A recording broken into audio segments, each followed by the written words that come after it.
Hey! On a reçu un énorme paquet en provenance de Chine aujourd'hui. Et vous savez quoi? C'est la chose la plus chère qu'on ait commandée là-bas. Avec le transport, les douanes et les taxes, cette commande nous a coûté environ 500 $. On a vraiment hâte de la déballer et de l'essayer.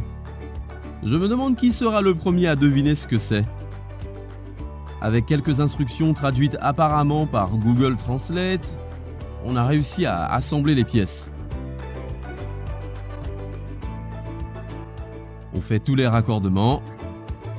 Et qu'est-ce qu'on découvre? Ça les amis, c'est une véritable imprimante 3D. Et dans cette vidéo, nous allons imprimer beaucoup de choses intéressantes avec. Le principe de l'imprimante 3D est très simple et génial.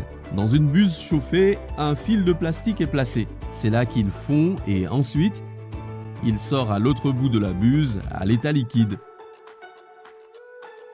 Grâce au plateau d'impression sur un axe et la buse dans l'autre sens, l'imprimante est capable de placer le plastique en couches posées les unes sur les autres pour ainsi créer presque n'importe quel type de figure. Les couches sont si petites qu'il n'est pas facile de les remarquer. Nous allons donc vous montrer comment ça fonctionne avec un pistolet à colle chaude. La buse se déplace le long d'un parcours donné en appliquant une première couche. Après, elle remonte d'une fraction de millimètre, puis applique la couche suivante. Et d'autres dizaines ou même des centaines de couches pour obtenir le résultat souhaité. On va commencer par un produit simple. Notre premier produit est une toupie qui se compose de 2 parties. Elle est un peu déséquilibrée, mais elle fonctionne. Ensuite, on a récupéré un modèle 3D sur internet et imprimé ces colliers de serrage colorés. Allez, testons tout ça. Et oui, ça fonctionne. Et ça tient tout ce qui traînait sur la table avant. Il y avait aussi un modèle de support comme celui-ci, qui maintient tout sur le bord de la table. Ensuite, nous avons créé ce genre de mousqueton très pratique pour accrocher des choses à votre sac à dos comme ceci. Nous avons pu trouver un modèle d'arme qu'on doit assembler après impression. Un programme spécial calcule comment la tête de l'imprimante doit se déplacer.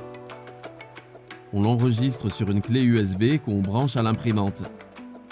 On insère le fil de plastique et on commence à imprimer.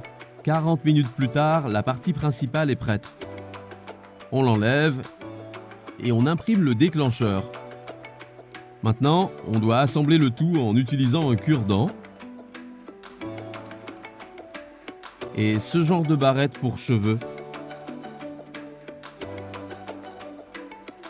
Ensuite, il faut tirer dessus en disposant une solide ficelle et nous avons cette mini arbalète.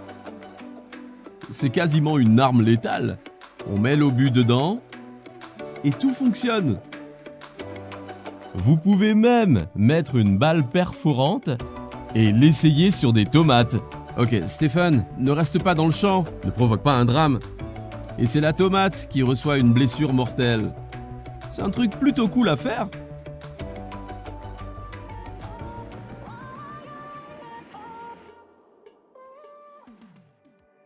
Au fait, vous vous souvenez de la vidéo sur les plantes prédatrices? On y mettait un morceau de saucisse. Beaucoup d'entre vous se demandaient ce qu'elle était devenue. Surtout que c'est un peu le titre de la vidéo. Eh ben, on a attendu quelques semaines, les mâchoires ne se sont pas ouvertes, et finalement, elles ont pris cet aspect. On a un peu peur de se demander de quoi a été faite cette saucisse, vu que la fleur est fichue juste pour un morceau. Même les bonbons ne lui ont pas fait de mal. Très bien, on y retourne. Qui a déjà reconnu ce personnage? Exact, c'est Bob l'éponge, ou plutôt le moule à biscuits avec son image dessus. On a aussi imprimé les modèles avec des emojis, et même pour faire des biscuits en 3D. Et maintenant on va tester tout ça direct. On aplatit la pâte, et on découpe les formes. Oh, je trouve ça vraiment pas mal. Et Bob l'éponge est trop cool. Ok, on enlève le surplus de pâte. Il faut déposer nos biscuits sur un plateau et les mettre à cuire. Dans 20 minutes, on verra ce que ça donne. Waouh, ça c'était fun. Bon, alors sachez quand même qu'il est important de réaliser une pâte qui ne gonfle pas au four. Ou sinon, évidemment, les figures vont se déformer. Maintenant, faisons un biscuit volumétrique. Il faut ajouter des ailes au corps d'un oiseau et nous obtenons une figurine assez cool. Oh, et Stéphane est déjà là. Le prochain produit, je pense, va surprendre tout le monde. Parce qu'au premier abord, il viole directement les lois de la physique. On attache les lacets aux orifices sur les deux parties du produit, soulève le haut au-dessus de la partie inférieure et regardez ce qui se passe. Il est maintenu en haut par un seul fil, sans aucune connexion rigide. Cela ne semble pas possible et pourtant, vous pouvez même poser un objet dessus et ça fonctionnera quand même.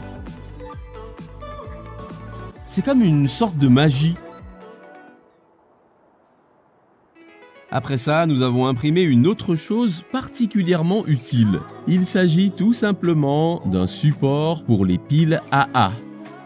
Je veux dire, elles traînent généralement partout dans la maison. Avec ce support, elles sont bien alignées et prennent moins de place. Mais on ne s'est pas arrêté là.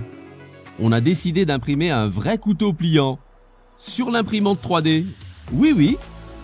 Avec un tel appareil à notre disposition, je pense qu'on va être capable de fournir des armes, même ne serait-ce qu'à un petit pays. Le couteau a une apparence peu commune, et même un peu drôle, comme s'il venait de Minecraft. Mais si vous l'aiguisez un peu, il s'avère être un bon outil de coupe. Et vous pourrez même couper une petite tomate ou une saucisse.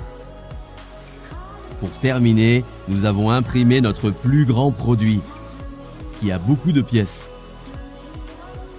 Ça a pris presque une journée entière pour l'imprimer. C'est la figurine d'un singe. Il n'a pas seulement l'air cool, il a aussi la plupart de ses articulations qui bougent, ce qui vous permet de le mettre dans différentes positions. J'aurais aimé avoir une telle imprimante dans mon enfance. J'aurais imprimé toutes sortes de jouets et j'aurais joué toute la journée. Et ensuite, j'aurais vendu ces jouets à d'autres enfants dans la cour pour me faire un peu d'argent. Alors Cookie, on monte une affaire ? Je pense que cette imprimante va être utile dans nos vidéos une prochaine fois.